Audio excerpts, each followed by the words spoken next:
Hi, so this week I've picked myself up a PS Portal from eBay. So this was listed for £90. I gave them an offer of £70, which they accepted, which I was quite surprised at. As the description wasn't too bad, it said that the up and down stick was inverted. I was hoping it was just a bad faulty analog stick. So it turned up, I turned it all on, I set it all up, I had to connect it to my PlayStation 5 to get it going initially. And then everything seemed to boot up okay. The screen looks alright, and the condition of it's not too bad either. As you can see, when I'm using up and down, so it goes left and right, but the up and down on the left analog stick doesn't work where it should be as it's working on the D-pad. So we definitely got an issue with the left stick. I wasn't sure whether I overpaid, as these are going for around about £100 just over on Marketplace at the moment, but I decided to take the gamble, and for £70 I don't think it's too bad.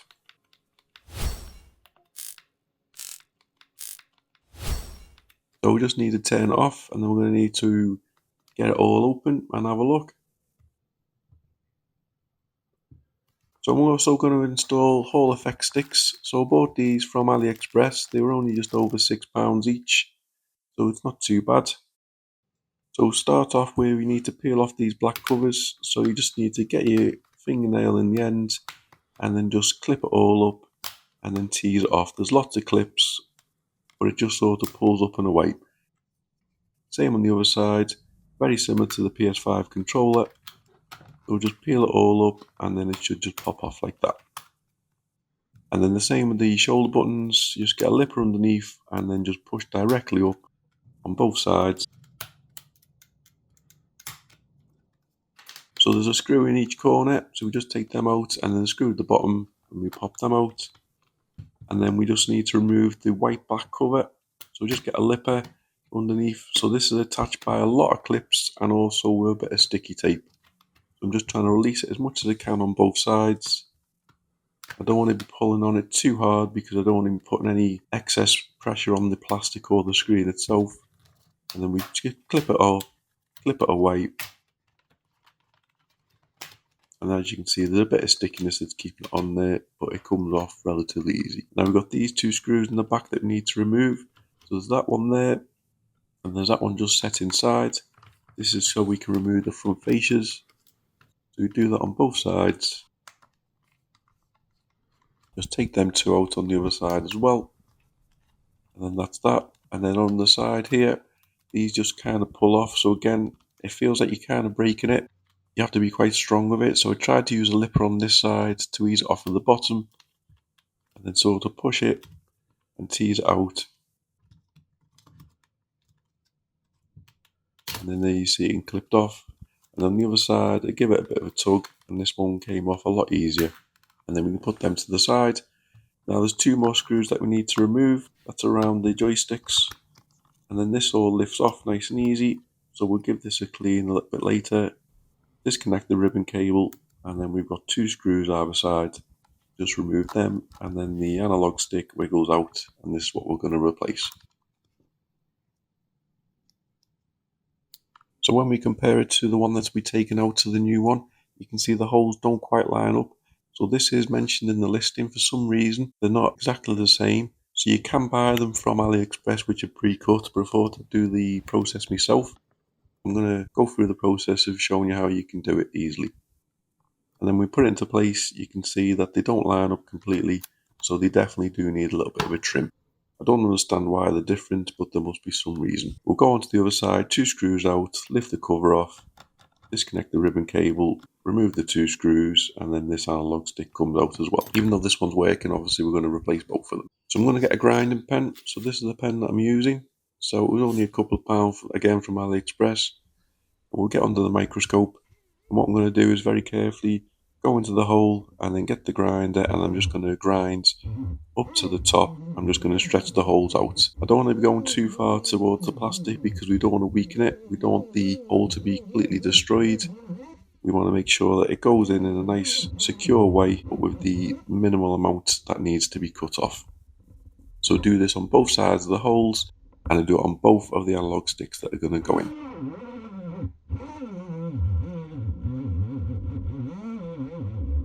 So I'll pop it into position, just line it up, Just make sure that it looks okay, which it does, and then we'll get the 2 screws in, and as you can see it goes in nice and tight and it's laying nice and flat, so they are fitting perfect and it feels good. And then connect the ribbon cable, which is a little bit tougher doing it this way, so I recommend connecting the ribbon cable before you put the screws in, as there's not a lot of movement with regards to it. Same on the other side, ribbon cable in first this time, just slide it into place, and then we'll pop the screws in. Unfortunately, for some reason, I lost one of the black screws, so I found that the silver screws out of a Nintendo Switch fit perfectly just as well, so I've used one of them as an emergency. Now we're going to do a little bit of cleaning, so just get a bit of isopropyl, and I'm going to clean the analog sticks and the plastic covers that go around the outside. I'm going to clean this black cover part here that clips on, getting all the edge bits where all the dirty funk gets in. And on the white bits on the front, again, plenty of isopropyl, and we'll give it a good brush all around and get rid of as much of the dirt and grime as we can. And then just give it a little wipe down, make sure it's all okay.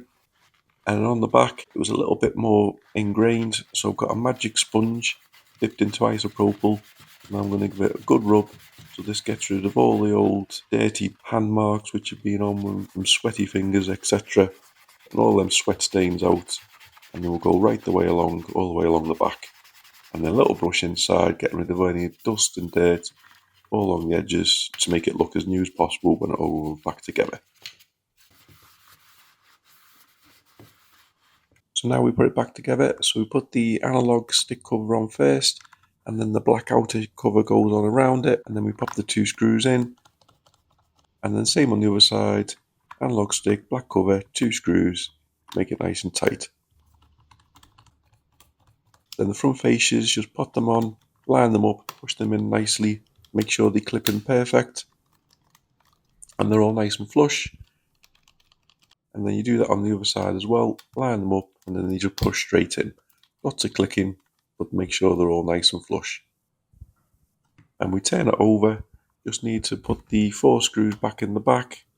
We'll pop them all in nice and tight. The good thing is all the screws are the same that you take out. Then we put this white back cover back on.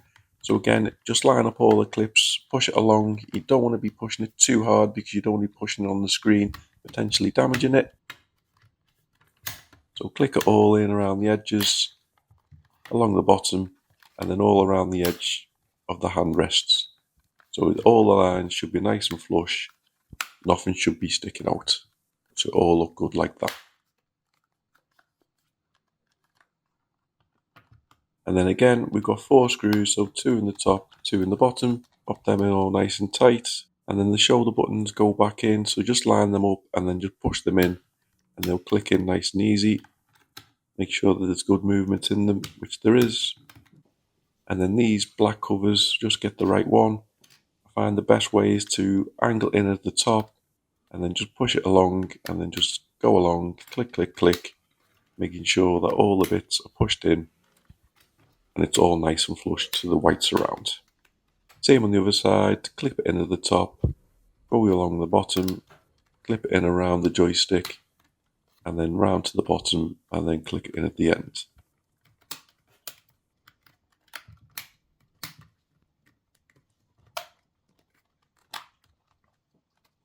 And a quick check to make sure that they're all sitting in flush, which they are, and then that's it.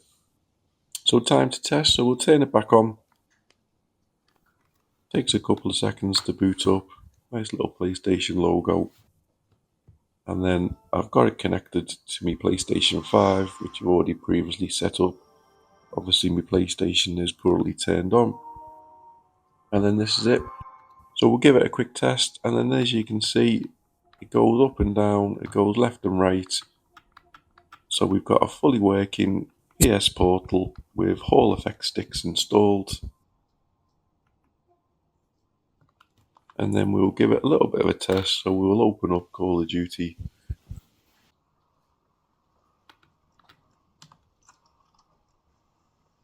And as you can see, it's connecting online, it looks okay. Be able to play the single player game obviously from your couch or your bedroom or on the toilet or wherever you want.